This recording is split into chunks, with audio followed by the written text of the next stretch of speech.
war. War never changes. But in the Capital Wasteland, the ending wasn't written in stone.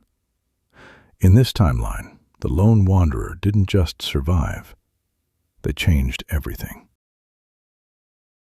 Hannibal Hamlin had once been a man in hiding, but with the help of the lone wanderer, he became something more. At the foot of a forgotten monument, he built not just a refuge, but a promise that freedom, even in the wasteland, could endure.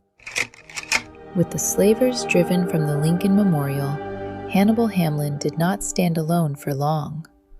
From the wastes came the regulators, bringers of justice in a lawless land. Together, they forged something new, a union of freedom and law. And for the first time since the Great War, the Capital Wasteland began to believe in justice again. Alastair Tenpenny had built his tower to stand above the wasteland, but he would not live to see what it became. With his death came uncertainty and opportunity. And in that fragile moment, the lone wanderer chose not division, but unity. Thus, from the ashes of one man's hatred, a new community was born. Paradise Falls had long stood as a monument to cruelty, where freedom was bought and sold, and hope was all but forgotten. But the wasteland was changing. From the Lincoln Memorial came the freed, no longer victims, but soldiers. From the wastes came the regulators, bringers of justice. And with them stood the one who had already given the wasteland water, and now would help give it something more. The battle was fierce, and when it ended, the gates of Paradise Falls did not open for trade, but for freedom. Chains were broken, the enslaved were set free, and the slaver's rule was brought to an end. Paradise Falls fell, and in its ashes, the Capital Wasteland found justice. In the dark tunnels beneath the wasteland, there were those who called themselves monsters. But unlike the raiders and slavers above, they chose restraint over chaos. Through the will of the lone wanderer, a fragile peace was forged, not through force, but understanding. And in doing so, the wasteland learned a hard truth, that even in darkness, there can be control.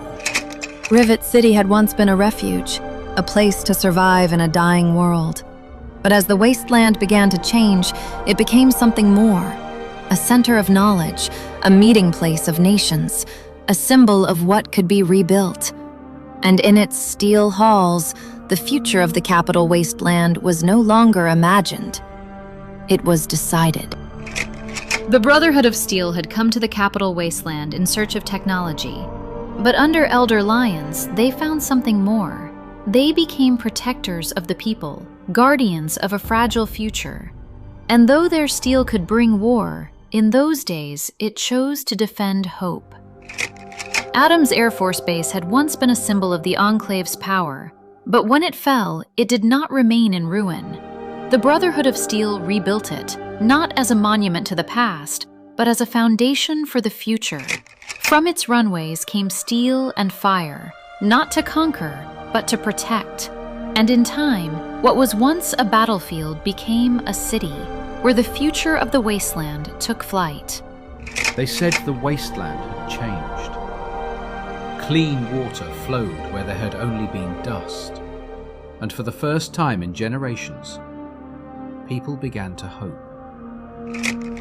Fawkes watched quietly, believing that perhaps humanity could endure.